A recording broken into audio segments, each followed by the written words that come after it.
Greenville, South Carolina is a growing city with a lot to offer, but it is not the right fit for everyone. If you're considering moving to the upstate of South Carolina, here are the biggest reasons you might want to consider going somewhere else. Before we get going, let me say I'm David Crum, a local realtor, and if you're considering making a move, I'm happy to help. And if you have questions about anything I cover here today, I'm happy to help with that too. Now, in no particular order, let's get into the downside of Greenville. Number one, the weather. Greenville has hot summers with high humidity, which can be uncomfortable for some people. The city experiences an average high temperature around 90 degrees Fahrenheit during the summer months, and humidity levels are often above 70%. If you're not used to this type of weather, it can take some time to adjust, and it can be a real challenge for some people. Additionally, if you're not a fan of thunderstorms, you might want to think twice about moving to Greenville, as the city is located in the middle of the South, which is known for its thunderstorms. The heat in the summer can make it difficult to enjoy outdoor activities, and the humidity can make it hard to keep cool. If you're someone who prefers milder temperatures, you might find the weather in Greenville to be too hot and humid for your liking. However, if you're set on South Carolina, Greenville and the hills above it may be your best chance to find lower temperatures and humidity than some other parts of the state, like the Midlands around Columbia or the coast from Charleston to Myrtle Beach, all of which are warmer and stickier. Number two, bugs. Greenville is located in the southern part of the United States, which means it has a high population of bugs. Mosquitoes, fire ants, and other pests are common in the area and can be a nuisance for some people. It's important to keep in mind that bugs are a part of living in the South. If you're someone who has a particular sensitivity to bugs, or you're not comfortable with the idea of sharing your space with them, you might want to think again about moving to Greenville. On the real estate side, if you're buying a home, I highly recommend the CO 100, commonly known as a termite inspection, that checks for all types of wood-destroying pests and will gauge humidity levels in the home. On to number three, traffic.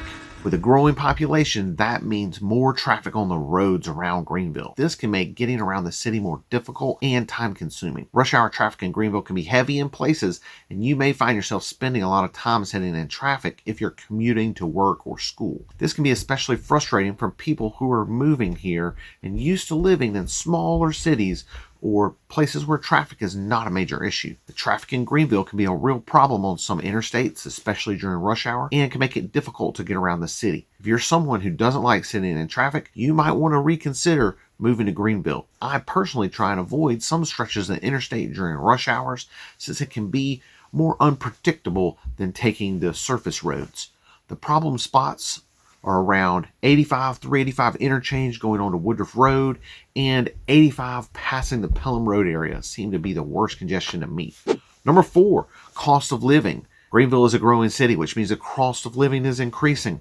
This can make it more expensive to live in Greenville than other parts of the state. For example, the cost of housing in Greenville is higher than the state average, and you may have to pay more for groceries and other basic necessities.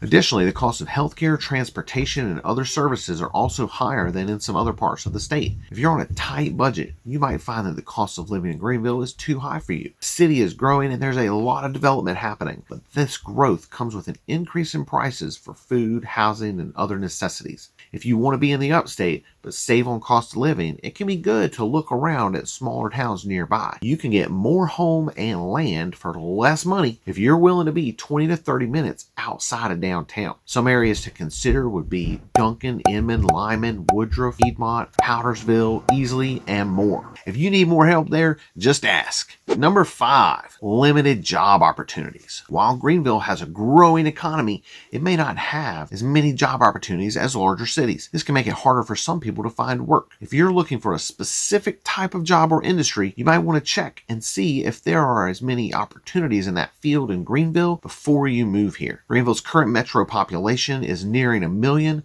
but that still doesn't compare to the bigger neighbors of Charlotte and Atlanta and other larger cities in the United States. If you're someone who's looking for a specific type of job, or if you're not sure what you want to do, You might want to think twice before moving to Greenville, as the job market may be more limited compared to larger cities. Number 6, location. Greenville is located in the western part of South Carolina, which can be considered a remote area for some people. It's not as easily accessible as some of the larger cities in the state, and it's not as close to major coastal cities like Charleston or Savannah. If you're someone who enjoys the convenience of living near large cities or the coast, you might want to think again before moving to Greenville. We do have an international airport in GSP, or Greenville Spartanburg Airport, and we're on a major interstate, I-85, but it is still small compared to other major airports with only one terminal and 2 concourses, or places like the Northeast with multiple interstates and large cities all together. Our location does have its advantages near the Blue Ridge Mountains, with lots of access to nature, whether it be hiking, camping, boating, or more. If you're looking for an ocean breeze, we're closer than a lot of the United States,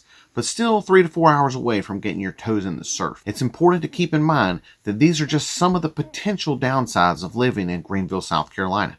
And it's not meant to discourage anybody from living here. Every city has its own unique sets of pros and cons, and it's important to do your research and visit the city before making a decision.